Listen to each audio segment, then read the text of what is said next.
E aí, galerinha, vamos que vamos de história. A gente está falando sobre nada mais nada menos que Roma Antiga. E hoje a gente vai mais um capítulo desses períodos históricos dessa Roma, que nós estamos falando, né, dividimos sempre a história romana entre monarquia, república e império. E ainda falando de república, e falando principalmente da crise que acontece na república, por que a república vai sucumbir? Né?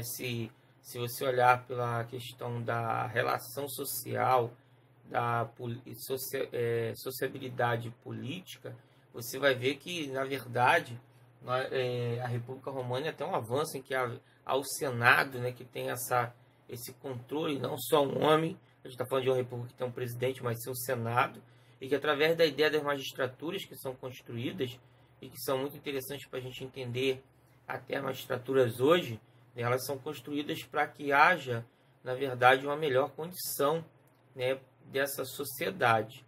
E aí a gente está vendo a Roma Antiga, a gente já falou isso na semana passada de algumas situações que vão acontecer, que esse fim da República vai principalmente por causa de alguns acontecimentos que vão acontecer nesse período republicano. O primeiro acontecimento são a crise, né, da necessidade dos plebeus de buscarem uma condição melhor para o seu grupo social. Isso vai começar primeiro pela luta pelas leis, né, que são várias leis que vão acontecer, que vão modificar o panorama, né, dando uma condição melhor para o plebeu. São as leis das 12 tábuas, lei da Canuleia, lei de Cinecestes, várias leis que são criadas, né, para que os plebeus pudessem ter uma condição social melhor do que havia. Só que isso não termina assim, tem a reforma agrária, né, a luta do Tibério e Caio Graco, os irmãos Gracos, que acabam sendo assassinados, né, nessas lutas pela reforma agrária, que até hoje é um tema em Brasil muito importante, né, país que até hoje tem um movimento sem terra, né, da luta pela essa reforma agrária, e os escravos, que aí a gente vemos o apogeu com Espartacus, né, que foi a grande revolta, que também foi de forma, né, bem escancarada. Roma vence, né, e executa esses escravos, mostrando a força, né, de que Roma não perdoa aqueles que se levantam contra suas ordens ou como seu inimigo. Bem, em cima disso, a gente vai ter um período dois momentos interessantes nesse período já do fim do Império Romano. Primeiro é que o exército, né, as legiões romanas, elas vão ter algumas modificações. O exército romano ele vai passar por transformações que já vinha pela questão dos plebeus, porque esses plebeus eles tinham que abandonar suas propriedades e ir para os conflitos, para as conquistas romanas, e vai ter algumas mudanças em que vai haver uma valorização maior desse legionário, desse soldado romano, né? E essas reformas vão com Mário, o grande general, vai fazer grandes reformas, não só de administrativo dessas legiões romanas, mas também como o social desses soldados mais inferiores. E durante um tempo também, Roma vai passar por um pequeno momento de tirania, né, de Sila, que será como a gente falou, Roma tinha 2 cônsules, né, que eram escolhidos pelo Senado, e Sila não vai ser dado nem a ele o poder, ele mesmo vai tomar o poder e criar uma tirania nesses momentos de crises que existe em Roma. Não vai durar muito tempo, os romanos não aturavam esse tipo de governo, de tirania, e aí a gente vai ter, no momento da crise da República, 2 triunviratos. O que vai ser o triunvirato?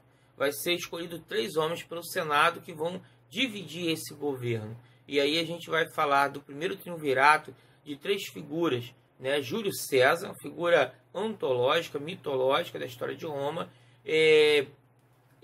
a figura de Pompeu e a figura de Crasso. Desses 3, o mais humilde aí era Júlio César, mais humilde que eu digo que vinha de condições mais humildes, né? Na verdade, Júlio César, ele vivia da sua ancestralidade, era um patrício com a família em declínio, né? O Pompeu era o grande general do momento, com as grandes vitórias, as últimas conquistas estavam na mão de Pompeu. E Crasso também era um general importante e bastante rico. Então, Crasso e Pompeu era a condição econômica melhor, E Júlio César, ele vai ficar famoso pela sua oratória, pela sua inteligência, sua capacidade, né, de fazer bons acordos e de depois no próprio fronte ser um grande general.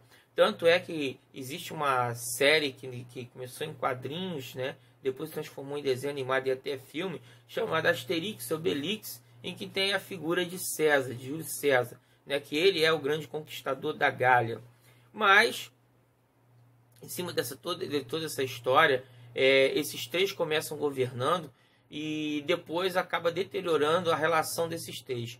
Há uma relação muito íntima, primeiro, entre Pompeu e Júlio César. Pompeu se apaixona pela filha de César, né, Júlia, e Júlio César ele permite, né, que Pompeu case em troca de quê?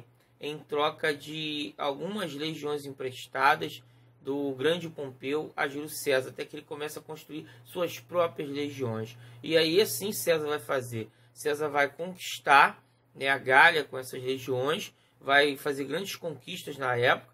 Pompeu depois, e essa relação sentimental de Pompeu e Júlia vai à frente, só que vai acontecer um episódio muito triste, né? Júlia fica grávida de Pompeu, lembrando que na Roma antiga as meninas casavam muito mais jovens que os rapazes, né? Se fosse no Brasil, por exemplo, no mundo ocidental hoje seria um crime de pedofilia, porque as meninas elas começavam a casar de 12 anos para cima com homens bem mais velhos, né? Isso era a questão cultural daquela época, até porque a mulher ela não tinha, né, a ideia de hoje de cidadania, de conhecimento sobre si.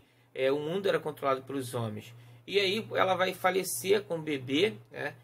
E isso vai gerar um desconforto, porque a relação que Pompeu tinha com César acaba e César ele começa a querer tomar o domínio de tudo. Ele tira a classe Pompeu do poder, né? Eles vão fugir, mas ainda vão tentar fazer uma resistência de Júlio César, até que Júlio César vence todos os grupos resistentes e se transforma, não ainda intitulado primeiro imperador, ainda é o cônsul, né, dominante, mas, né, já tem a ideia da construção de uma figura do imperador, em que ele dominava o Senado, até que o Senado faz uma conspiração com ele, que fica famosa por uma frase em que diz que ele luta contra aqueles que vão tentar assassiná-lo, e ele fala até tu, Brutus, quando ele vê um dos sobrinhos dele, chamado Brutus, que ele muito gostava, né, estar junto com aqueles inimigos apunhalando César. E aí acaba assim o primeiro triunvirato.